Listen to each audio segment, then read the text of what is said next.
Hello guys, David Weiss here. Oh buddy, it's a beautiful day in Oklahoma, and hope you're having a wonderful day where you are. Well friends, we're still on this business of the flat earth, and I know a lot of you just don't want to watch this. Some of you are interested in seeing this, but what I want you guys to understand is that I plan on doing this until we have completely gotten everybody's attention. Because, and the reason why I'm doing this, there's a lot of reasons, and please hear me out. We're going to go through the whole thing, and I'll explain why we have to do this. Let's go back to, I don't know, what is it, 50 years ago, 80, 100 years ago, whatever it would be.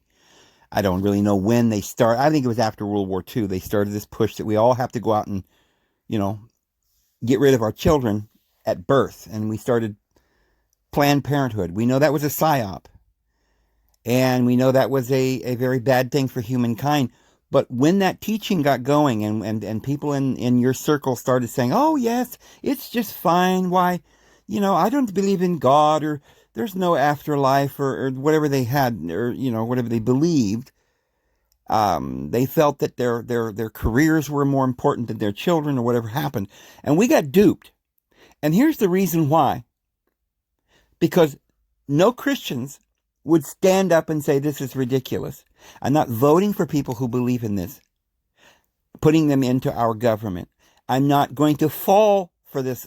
You say, well, what could we do, Dave? Don't send your children to a school that teaches your children atheism and war and taxes. And, but you see, this is the problem. People liked it. They offered them grandiose luxury and advancement in technology, and oh yes, and your little pornographic violent movies and things that you wanted to do, and as long as we put PG-13 and R-rated, so therefore the children won't see it. But guess what? The children seen all of it. We were duped. We have fallen from grace because no one was willing to stand up for the truth. Now, I hear so many people saying, is this the hill worth dying on, Dave? I'm not going to die on any hill. Okay, what I'm going to do is present the facts. Not just like, yeah, by the way, you guys are wrong. Yeah, go ahead and kill your babies. Yeah, go ahead and, shut down the world because of something that doesn't even exist. I'm not going to say a word. No, we have to push the information out. We have to stand strong, never back down, never pretend that somehow or another they have convinced us, well, maybe it's your choice to kill your kid. Oh, it's your choice to indoctrinate my children in my school. It's your choice to take over the parliament in Britain and the Congress in America and completely make a military state in Australia, which is now, I guess, going to Britain. We didn't say anything. There were no Paul Reveres.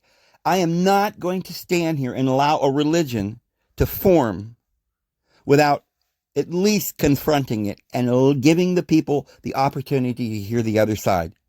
Now, I will show you, friends, in this video, the best I can, why this is important and why we have to believe in the truth, or with our minds. We have to use our common sense and not just fantasy. We can't just claim we know something.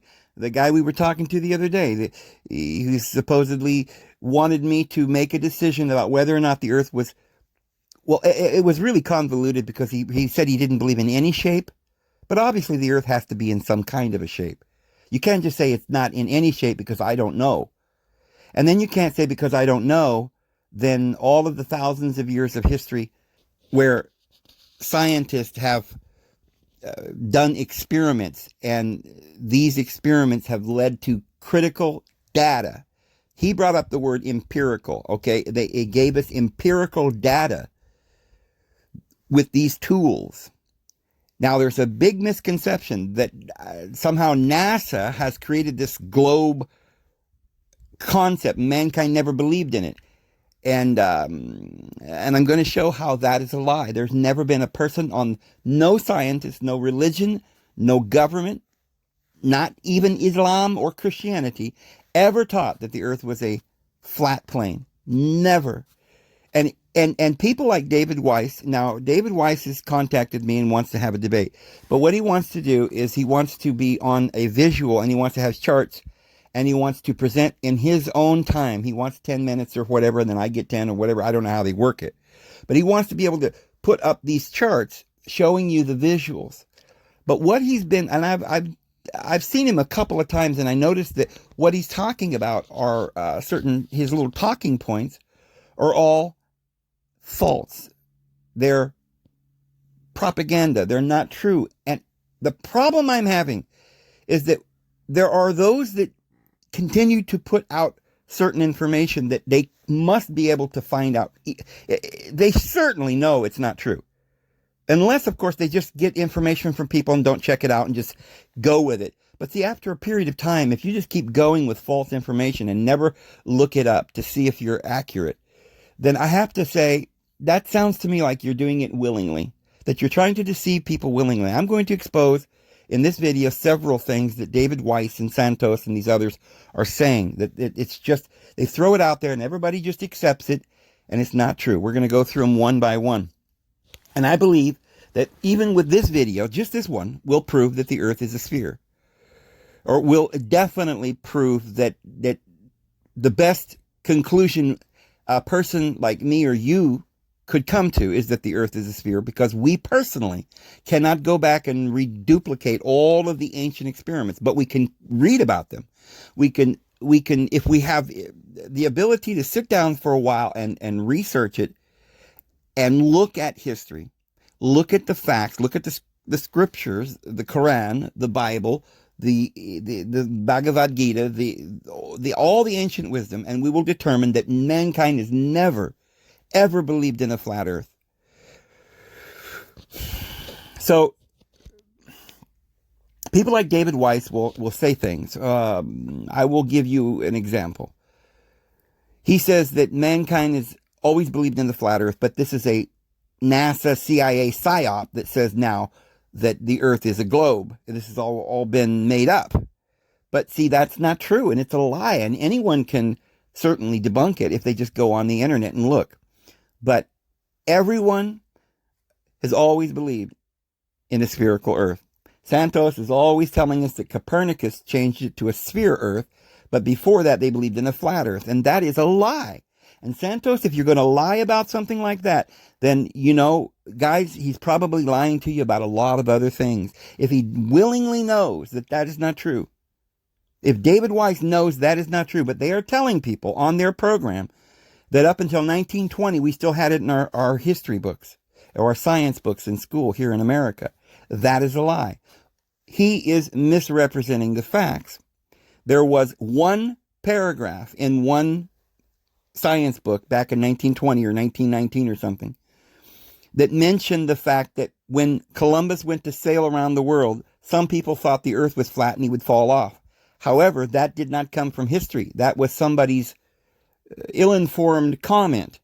It was not a scientific explanation for the earth being flat or anything else. It was simply a comment that was left in a book in 1920, and it was probably rhetorical. However, and maybe whoever wrote it in there thought the earth, maybe they believed that, but it doesn't mean they believed the earth was flat. It just means that they believed that someone thought back in the days of Columbus that you could fall off the earth.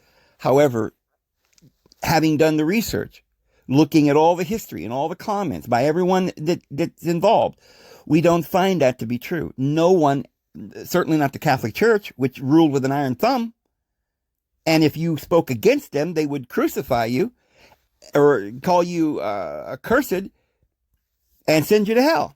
And yet no one under Christendom ever believed in a flat earth. They believed in a geocentric. Geocentric means a round globe surrounded by round globes. But the center, everything revolved around the earth. It was not a flat earth. And there was a reason why they had a geocentric, because they didn't have powerful enough telescopes. When Galileo built this huge, amazing telescope and was able to look very carefully, what he determined, what the scientists saw with this empirical evidence and this better technology with the better telescope, was they were able to see that their models wasn't matching. Something was wrong. That the rotations and the spin and all of these orbits, there was something odd, because the planets that were today, we believe, are closer to the sun than the Earth. Today we believe that. In those days they didn't, or they believed that, but they thought that the Earth was first, then the Moon, then Mercury, then Venus, and then the Sun. That was the geocentric model. You wouldn't be able to tell with the naked eye right off the bat that that wasn't true, because it's hard to tell whether we're going around the sun or the sun is going around the Earth. The reason they thought that the sun was going around the Earth at that time, as I've said many times, is because they looked at the orbits and they saw that the moon went 28 days, Mercury was 88 days, and Venus was like 200 and something days. And then they saw that the sun went around every 365 days. So it looked like a pattern. The sun must be further out.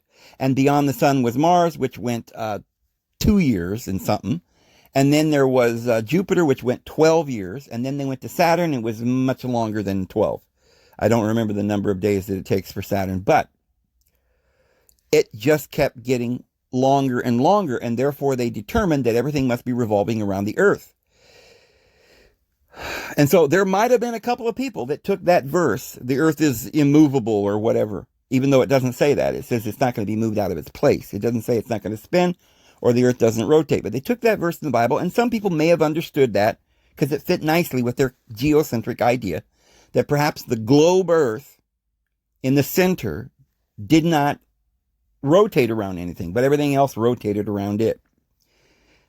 But when scientists such as Copernicus started looking at this rotations, they noticed that Venus and Mercury could only be seen in the morning or evening sky. You could never see them when the sun was, because you could never see them beyond the evening or the morning. And the only explanation was that they were between the Earth and the sun, which meant that they were going around the sun and we were going around the sun. So you always see the evening star or the morning star, which is Venus and Mercury.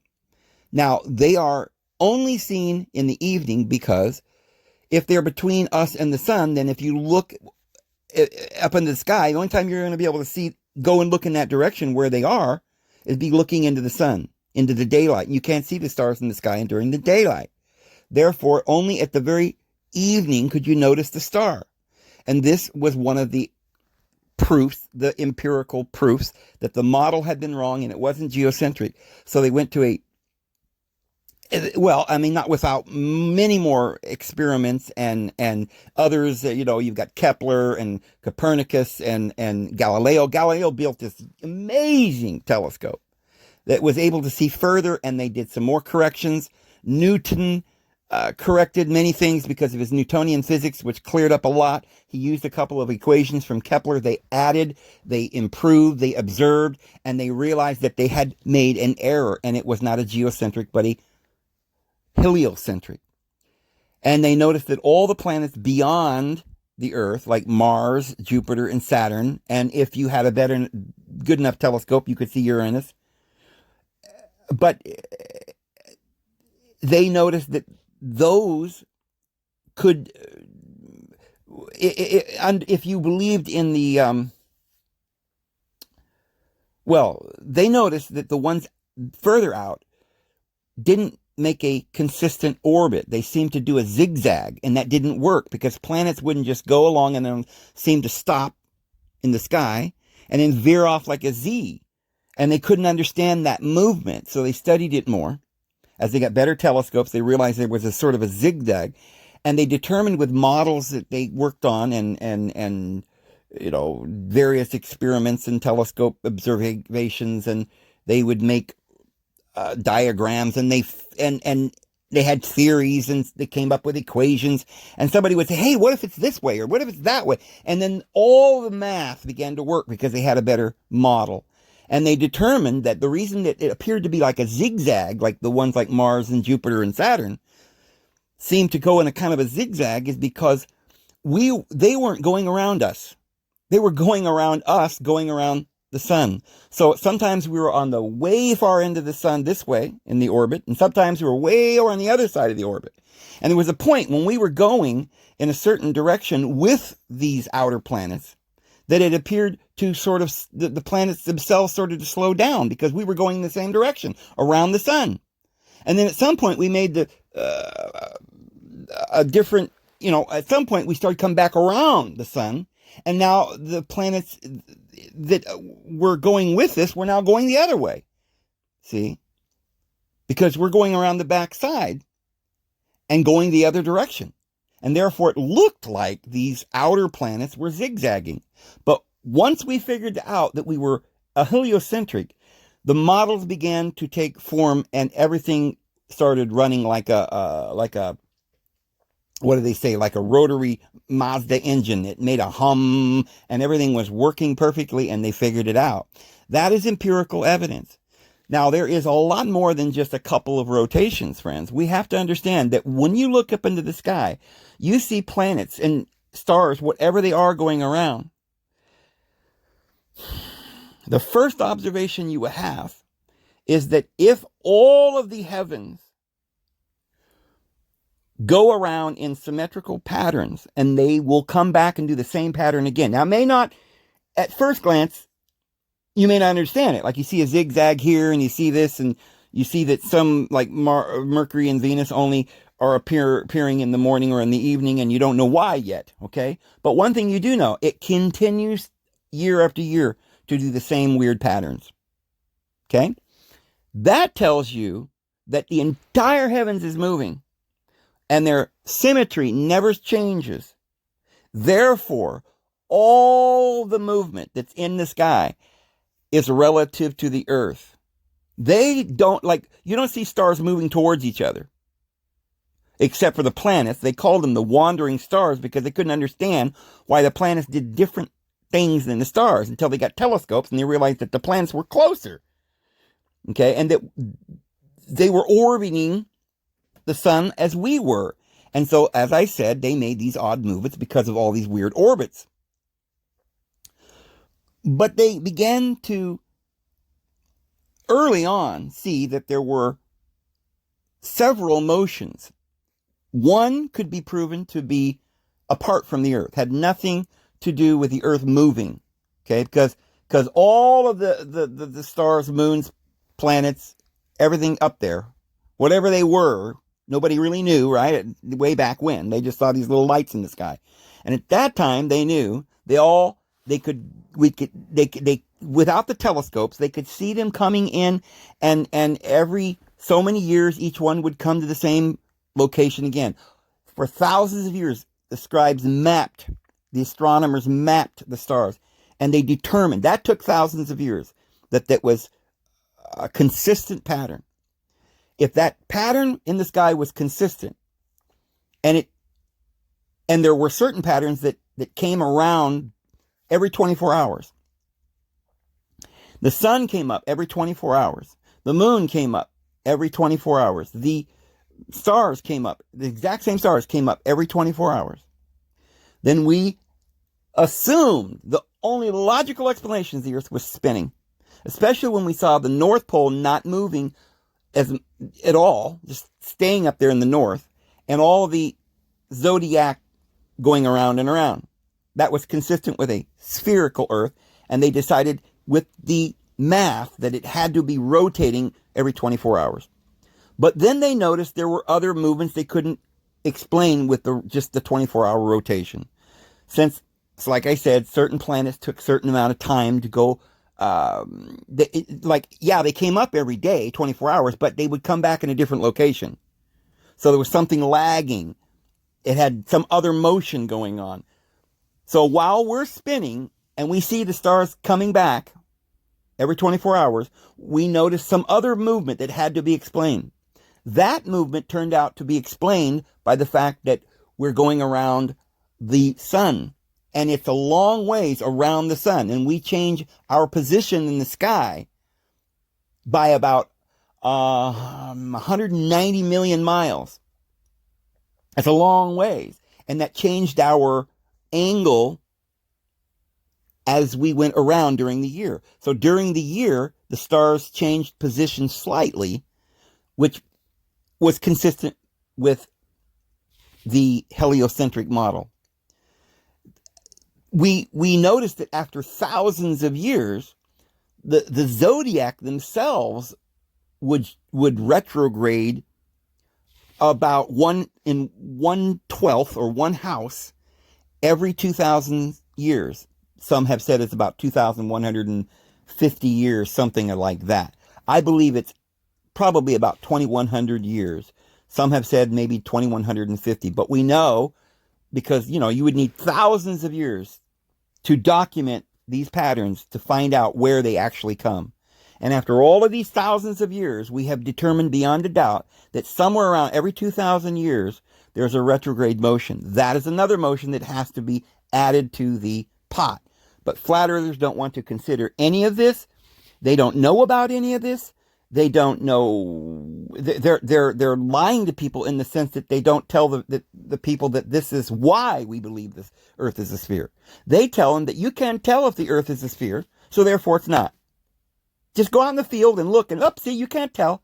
The problem is you can't tell if it's flat that way either. You have no knowledge whatsoever if you just stand in a field and with your own logic and without any tools, you will never know if the Earth is flat or a sphere. However, we do know that there is motion. We do know that the sun comes up every day. We do know that the moon waxes and wanes, and that is it explained by the Earth's actual tilt. We have all of this evidence that proves all of, and accurately so. And yet a flat earther comes along, a little Johnny-come-lately in his basement, who's got a new phone, and he took a picture of a tree, and he said, "Oh, look at this tree. I think this proves that the Earth is flat." Or look at the water is level. Now look at your screen there, and you'll see a verse from the Quran. It says, "He has created the heavens and the earth for truth. He wraps the night up in the day, and he wraps the day up in the night."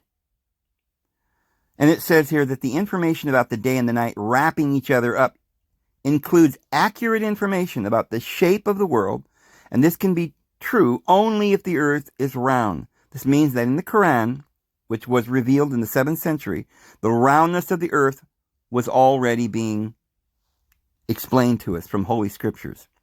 Now, there's more. The Quran says, "But the earth, moreover, hath he made egg-shaped." So the Quran actually gives us not only a spherical shape, not just saying a circle or some word we don't understand, but a literal, definitive shape, calling it an egg shape. And now, that's pretty amazing, because that was written 1,400 years ago, when all these flat-tards, we'll call them, when the flat-tards are saying that mankind never believed in a spherical Earth, that it's a big hoax from NASA. And yet we have in the Middle Ages, in 600 AD, we have our holy books specifically telling us the exact shape of the Earth. And it's not just the Quran, it's in the Bhagavad Gita, and it's in the Bible. Now, I've been talking about the empirical evidence for the Earth being a sphere, and what I have on my side here is not just empirical evidence that I can see myself, but that people have seen for thousands of years, and it's written in the sacred scriptures. But here's the kind of evidence that flat earthers use. David Weiss wants to do a debate with me where he shows all kinds of charts and visual aids, and he's going to show me stuff like this. Okay, this is the kind of stuff he wants to show you, and it's not, well, it's just incomprehensible that they're going to use this as proof. This is the flag for the UN. Now, they say this is a flat earth design, and therefore, somehow or another, I guess NASA knows secretly that the earth is flat, and they've even got a map, right, on the UN flag. Well, the UN is not NASA, but here's the interesting thing. This is what is so crazy. If the UN is saying they believe in the flat earth, why would you believe it? All of a sudden, right, NASA says the earth is round, but the UN is saying it's flat. Well, perhaps it's some sort of psyop. You know, you've got Fox News, you've got CNN, and they're going to argue, and they're going to play both sides. You always have both extremes in propaganda. Neither one of these two extremes is ever right. They're just simply putting out controlled opposition. They know people have had science for thousands of years. They know what the Quran and the Bible and the Bhagavad Gita says. They know that the peasants have believed in the spheres of the universe and these ancient truths and this ancient astrology. This is the science of the ancient ones. So in the last 60, 70 years, they come up with NASA and CIA to deceive, and now they're pushing the flat earth. And it's right there on their flag, and you're getting sucked into their psyop. Because this is not what David Weiss, who is probably a CIA operative, I don't know, I'll ask him if he wants to debate me, and if he can show me that he's not, and stuff. I hope he's not offended by that. But look, I'm a little suspicious by somebody that's going out putting information out there that's not true, and that they should be able to see is not true.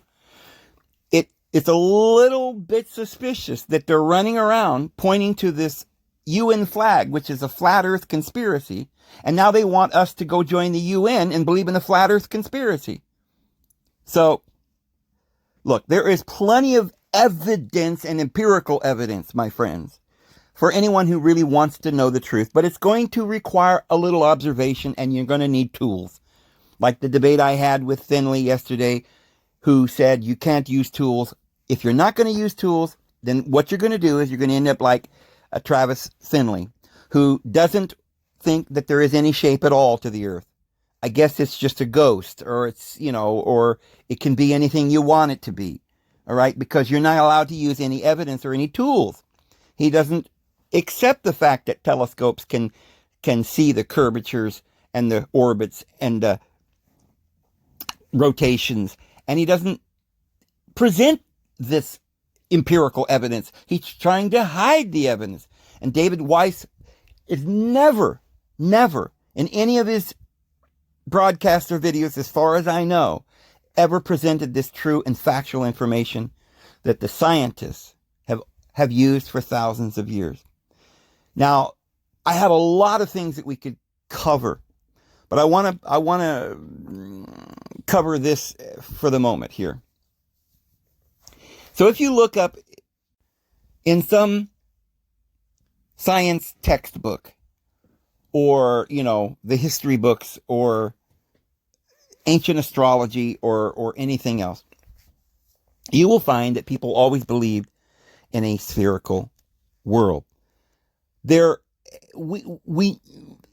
can go into the encyclopedia and they'll tell you about Aristotle and Pythagoras and Plato and Copernicus and Ptolemy and Kepler and Galileo, and all these people believed the earth was a sphere. But before Copernicus, they believed in the geocentric universe.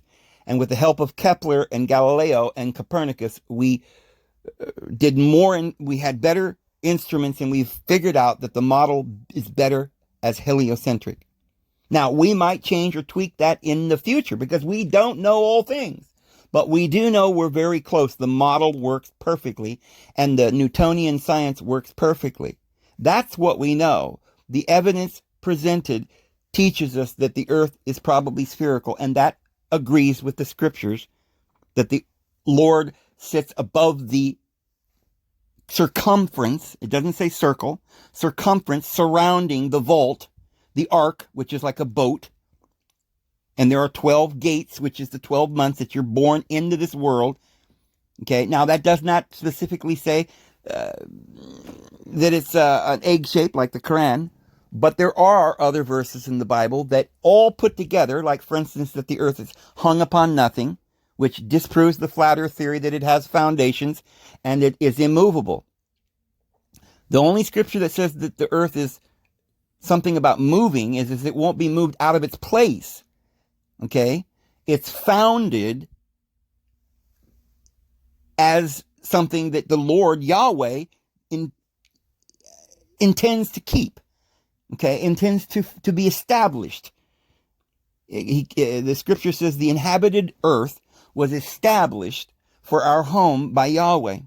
Yahweh made the form, the physical world. But the New Testament tells us we're going to have a new heavens and a new earth wherein dwelleth righteousness. And this world and this earth is passing away. So, but even Yahweh says that the earth is hanging upon nothing. Yahweh says he stretches out the stars as a tent to dwell in.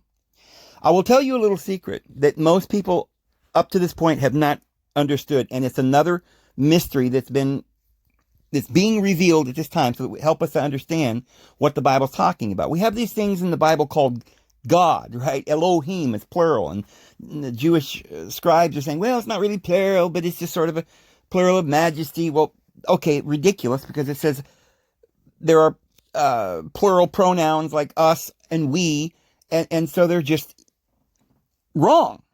So, but what is this Elohim? Well, remember, our Father in heaven dwells within.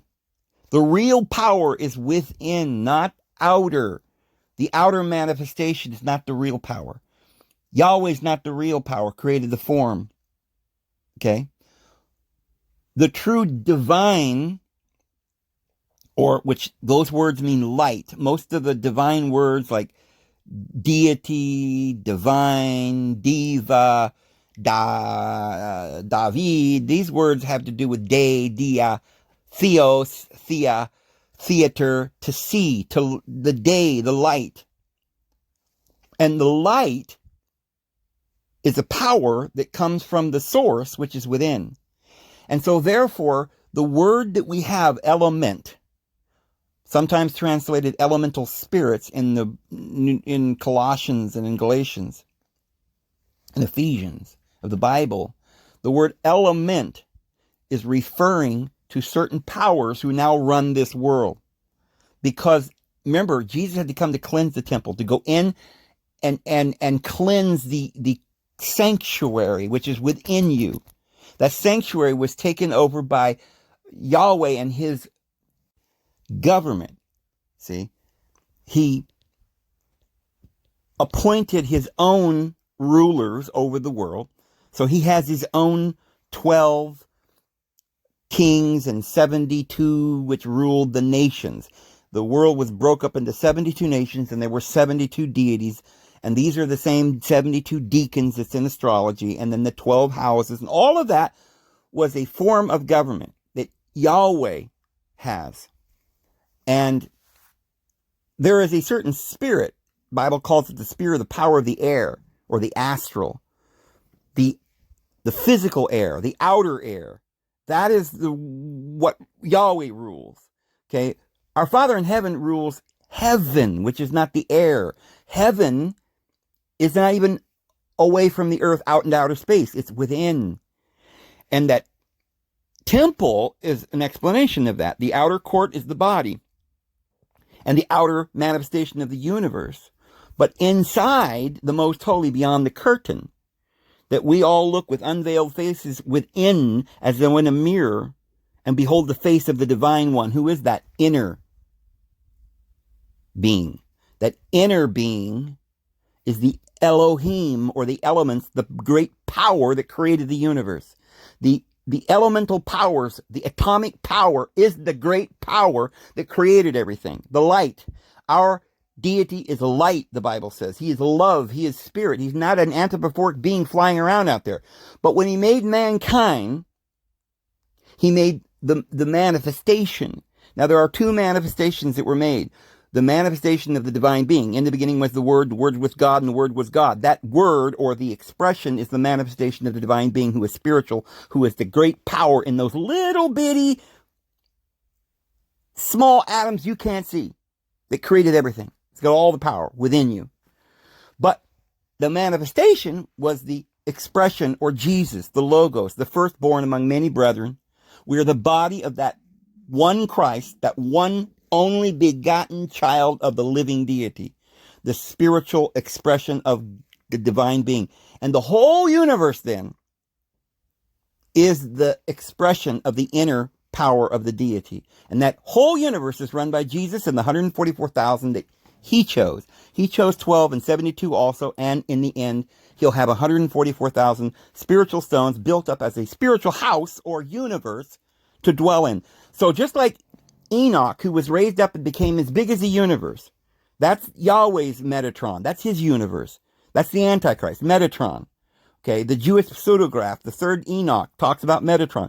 The Christian Enoch, the original Enoch, from the Essene Christian perspective, teaches that Jesus is the Messiah, and he is bigger, the Adam Kadmon, the great, as above, so below, the whole universe, that we're all in his image, and therefore it is the universe, the expression, the spiritual expression, the spiritual universe, which is the true earth and the true heavens, which was that from the beginning. And this particular world from Yahweh will perish, and his elements, being intensely hot, Peter says, will melt with fervent heat. But we are waiting a new heavens and a new earth wherein dwelleth righteousness. Now, another argument that flat earthers will present is these pictures. You've seen them. They show a picture, and it looks like there's a flat earth, and below that is this Sheol, and above that is heaven. And so you've got this flat earth scenario. Well, I want you to look at that picture carefully, and I want you to notice something. What does it say in the top left corner? Ancient Hebrew. Well, that means the ancient Jewish people that went into Babylon and came out blind, the Apostle Paul says, that we Gentiles might be able to enter in and make a spiritual Israel, to find the real children of the living God. This other Jerusalem that's in bondage with her children, with her under her laws, as slaves, they were under a delusion.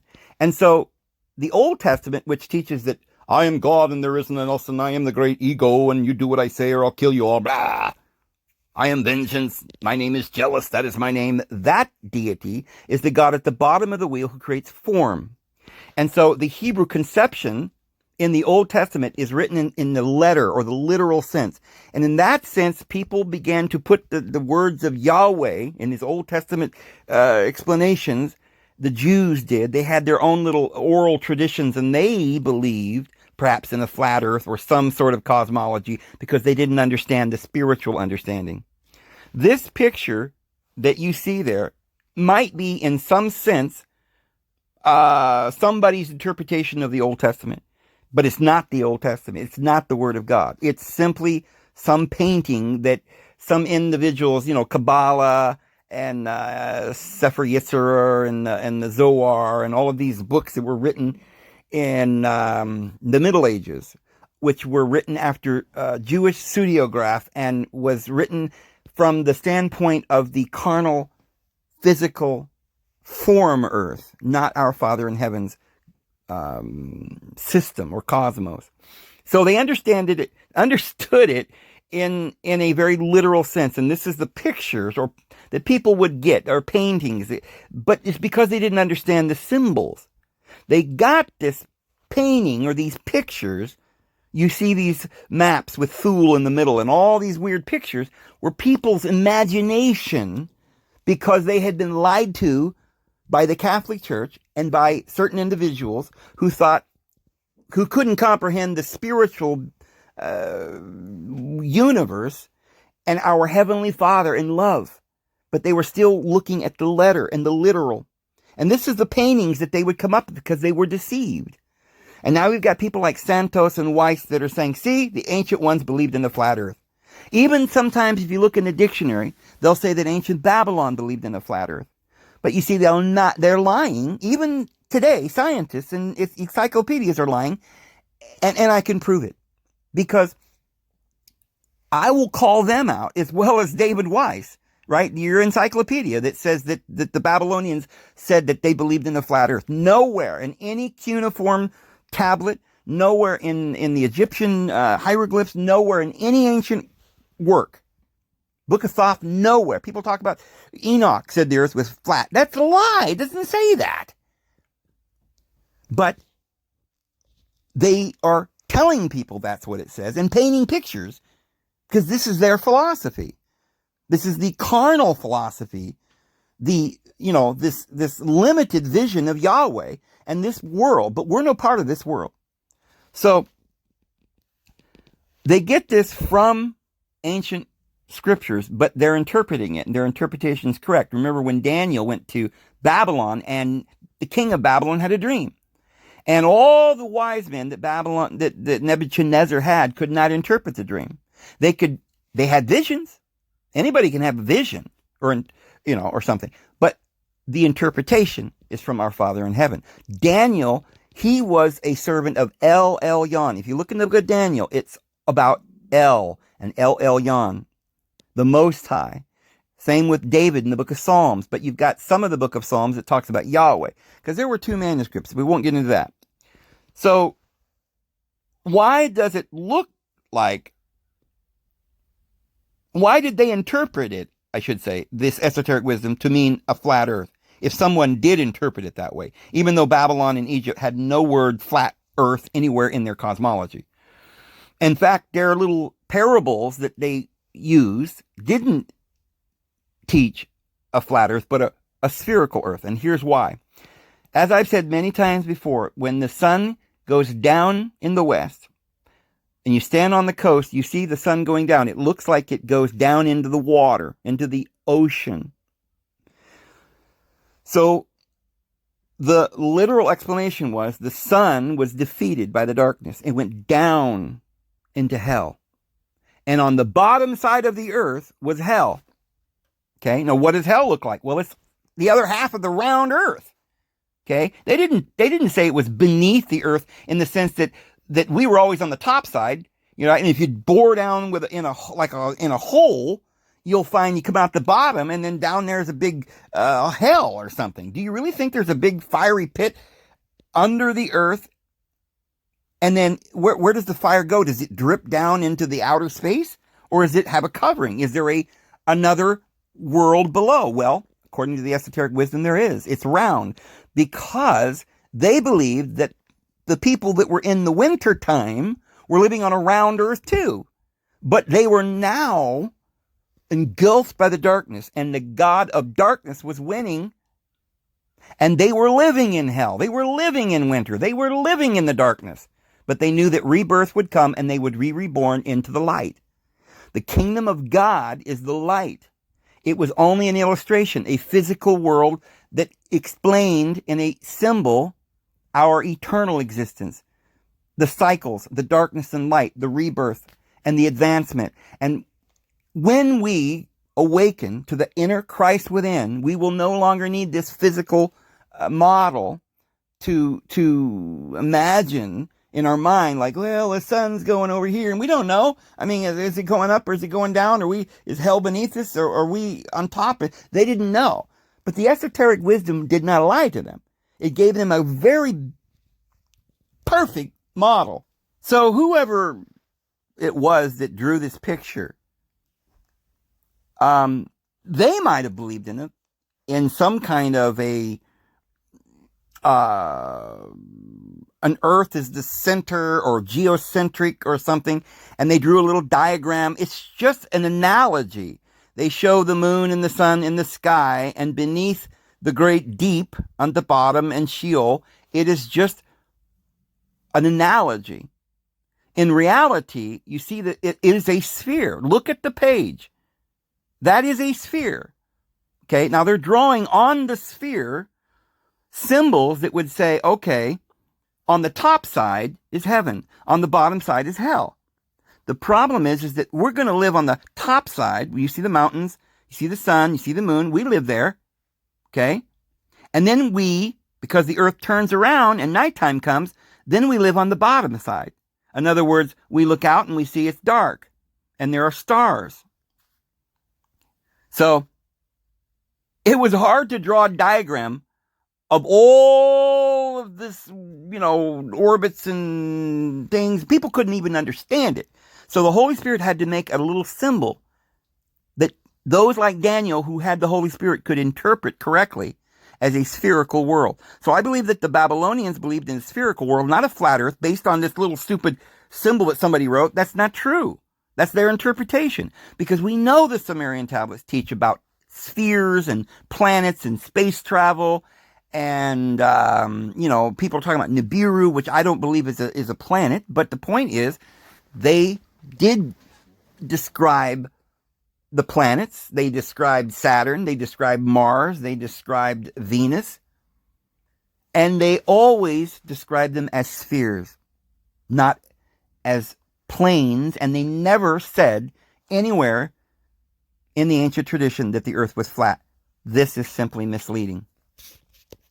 But remember that when science began, we say, I think we start science out right around with Pythagoras. Although I think there were some scientists in China even before that. There were scientists all around the world. But it's just that what we consider a religious astrologer in those days, today we might think that, but that was their science. We don't understand. They didn't have religion. It wasn't religion. It was a government. They had civil laws, and they had people that today we might call priests. But what did they do? Priests knew how to look up into the sky and tell you when it was a Passover or when the full moon was. They were astronomers. So the model then that you get is going to be complicated. And this is why Kepler and Galileo and Copernicus and Ptolemy made these models. They were trying to understand it. But all of them, though they disagreed on certain little images or certain little elements, I should say, of the whole cosmology, because they didn't have perfect tools in certain times. Remember, the Catholics burned all the books, which actually taught all this ancient esoteric wisdom and science, but we lost it. We no longer know what the word element is. We're looking up in the sky. Elements are inside of us. The real power is within. We've lost that information. It was all burned in the Alexandrian library. So people like Ptolemy tried to recreate what he could gather from his, from the shamans that still survived. And they did a pretty good job, and they believed in geocentric. Because at that time, they didn't have a big enough telescope to realize or to understand that they needed to tweak the model a little bit. They didn't understand it perfectly, but we were growing in our understanding. Now, that doesn't mean that the ancient ones didn't already know that it was a heliocentric. Of course, the sun is king, right? The sun is your head, not your heart. See, this is why we have two different kinds of astrology. We've got this Jewish astrology, this Kabbalism, which is the Western astrology, which is false. Okay, they think that we're geocentric or something, right? So this is what's messed everybody up, and so they've got everything backwards. That's why they start the new year in January now, and that's why we're so stupid, because we're following lies, which is purposely twisted, and that's why they're looking for Metatron and not Jesus Christ. But if you go to the astrology that you find in the East, which is the same astrology or information you will find from Greek philosophers, Pythagoras, who learned his information from three sources. Okay, the philosophers, Pythagoras, Aristotle, Plato, Socrates, these individuals who started the modern scientific world, basically, they got their information from Pythagoras, who got his information from Thales and Solon, who were pharaohs. They were in the Egyptian mysteries. Now, Pythagoras learned from Thales the Egyptian mysteries, and then he went to Persia and learned the Zoroastrian mysteries, which were also correct. And then he went to India and learned their Eastern mysteries, the Hindu mysteries. And then he came back and was initiated and created another mystery school. He never followed Judaic flat earth cosmology. And so the Greek, the Egyptian, the Persian, the Chinese, the Eastern, all of the world has this ancient truth. And the only lie or misinformation we've ever had is when these certain rabbis in the Middle Ages came up with a counterfeit esoteric wisdom, which everything was upside down and backwards, and they're all flashing the signs backwards. They've got Baphomet upside down on a sphere. They don't know what they're talking about. They got Crowley that's going all around the world, getting people into some sort of secret society where only they know that they're teaching you lies and everything upside down and backwards. And then they created Hollywood and NASA and the CIA, and now they've got on the UN flag their convoluted flat earth psyop. They've introduced it by means of the CIA into the truther movement. And now they're creating a religion with Santos as their, I guess he'll end up being their martyr because it looks like he's going to, go to the grave without waking up. He's literally dying. He's got no, he doesn't want to eat food and he doesn't know what's wrong with him. Well, he'll live long enough to get everybody to coalesce around this new doctrine of the flat earth, and they don't believe in Jesus, and they, you got to be a vegetarian, right? Global warming, right? That's what vegetarianism. No more eating meat. Oh, that's evil. Because it's a bunch of convoluted propaganda to deceive the world, friends. So, in conclusion, here's the thing. I am going to continue to do this a little bit because I need to bring attention to the subject. I need to have a forum here where people can find the absolute truth and get these answers out, because these guys are continuing to push information that's false, and I'm going to correct that, because I need to give people an opportunity to choose. People have got to have both sides of the story. And right now, all we've got is a bunch of people jumping on the bandwagon of this fantasy of flat earth, and it's become a religion. It's become more pernicious than Jehovah's Witnesses or Mormons or any other religion I've ever faced, because they have no logic. They don't have any reason. It's just all made up in some guy named Santos's mind. It's all convoluted and does not fit with the facts, either of ancient scriptures, of ancient esoteric wisdom, or scientific methods, or, and most of the stuff that they're using to prove their points are all lies, and they know it. And I've got to get this information out to you guys so that you can make an informed decision.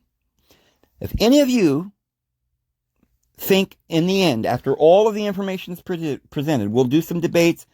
I'm willing to debate David Weiss. He's talking with me right now about a debate, but what he wants to do is he wants to come on and do all of his charts and visual aids and have his talking points for, 30 minutes or something on my program.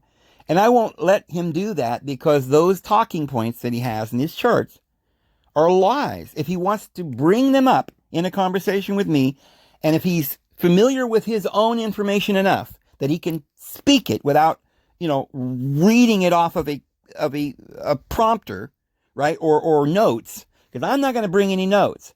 I'm just going to explain from my understanding, my own knowledge. I can explain that the earth is a sphere. If he has enough information within himself and he knows he's right, then he should be able to explain it without any charts or anything else. Now, it doesn't mean he's going to get into all the little, details, and, we're not going to do all deep, complicated calculus. We're just going to talk about it. We're going to let him show that his proof that no one believed in the spherical earth until modern times. And I will say, no, here's actually the evidence that mankind has always believed in the spherical earth.